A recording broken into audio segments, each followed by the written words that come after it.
Properly একটা base মেকআপের tutorial তোমাদের সাথে শেয়ার করছি। বোঝা যাচ্ছে না? যখন অয়েলি স্কিন থাকবে তখন গ্লেজ থাকবে অনেক ফেসে।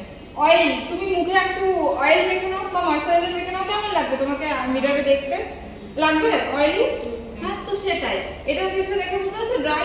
কেন বলেছে উইন্টারে কিন্তু সবার স্কিন ড্রাই হয়ে যায়, তার জন্য আমাদের ফেসকে হাইড্রেট করতে হবে। ইউজ করবো হাইড্রেটিং মিস্ট ময়শ্চারাইজার ইউজ করছি।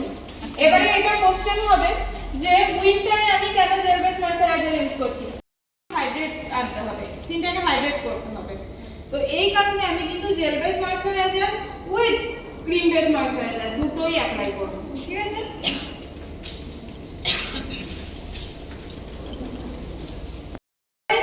রিকর্ডের সিল্ক টাচ ময়শ্চারাইজার ইউজ করব। এটা ময়শ্চারাইজার উইথ প্রাইমার। দেখো ক্লিয়ার লেখা আছে ময়শ্চারাইজার কাম প্রাইমার, মানে এটা ময়শ্চারাইজার আর প্রাইমারের দুটোই মানে ইউজ হবে, ঠিক আছে?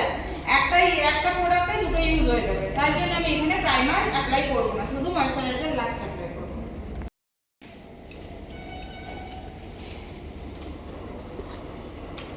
স্পট আছে না? নেই।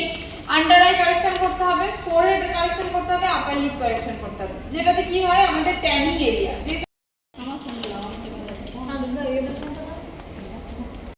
ঠিক আছে? একটু জল থাকবে না কিন্তু ভেজা না।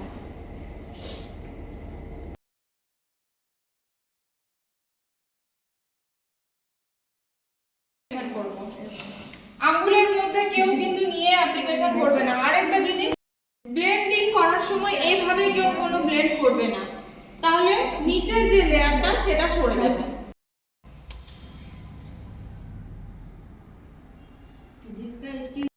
যে সেটার ইউজ করব তার থেকে আরো 2 সেট ফেয়ার আমরা কনসিলার ইউজ করব।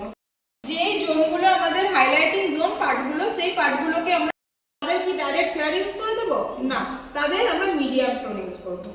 কেন? আমি ডাইরেক্টলি অ্যাপ্লাই করব, কেন? এখানে ক্রিজ লাইন থাকে, যদি আমরা এটাকে সেট করে দিই তাহলে ফুল ফেসে অ্যাপ্লাই হয়ে গেছে। এটা ছিল ওভারঅল একটা রিসেপশন লুক, যেটার ফুল বেস মেকআপের টিউটোরিয়ালটা তোমাদের সাথে শেয়ার করলাম।